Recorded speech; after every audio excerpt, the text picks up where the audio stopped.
Hello. Welcome to Confessions of a People Pleaser. I'm Vivian Morgan. I'm a licensed therapist and personal empowerment coach. I wanted to hop on for a quick video on why people pleasers are vulnerable to toxic relationships.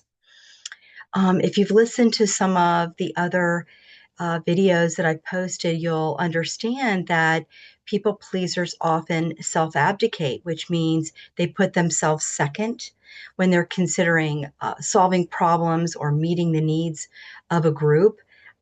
Everybody else kind of comes first.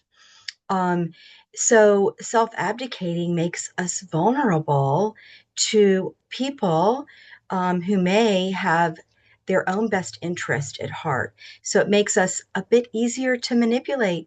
Sad to say, we are open for manipulation because we so much want the validation of others and we want to please them. Some of the features of a people pleaser look like being very tolerant of other people's behavior. And that's likely has its roots in our childhood where we tolerated a lot of behavior that wasn't really serving us in order to keep the peace. And that functioned as a way for us to find safety in relationships by not demanding too much, by putting our needs off. We weren't so disappointed, so there's this buffer that our people pleasing nature and behaviors provided. We also are susceptible to love bombing because we do want that external validation.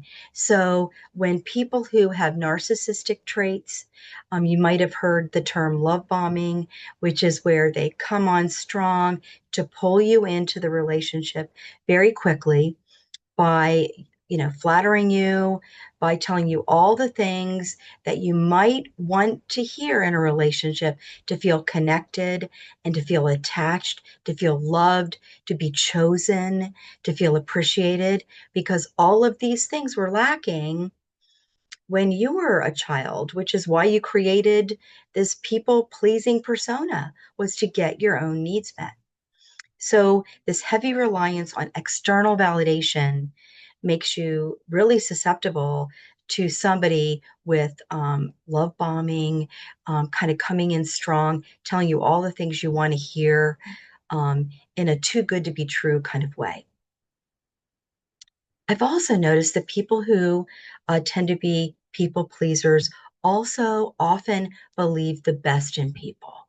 They want to see the best in people. They have this optimistic outlook, or they'll excuse behavior like, oh, they didn't really mean that, or they're just having a bad day.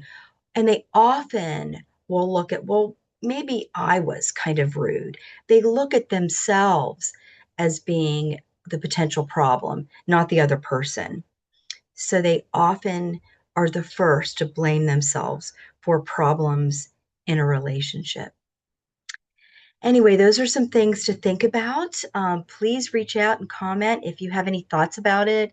And I'm just to let you know, I'm welcome for any kind of comments, but there may be other things that you can add to this list of what makes a people pleaser vulnerable to toxic relationships.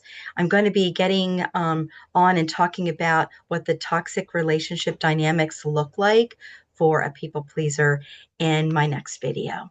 All right, looking forward to seeing you next time. Take care. Bye-bye.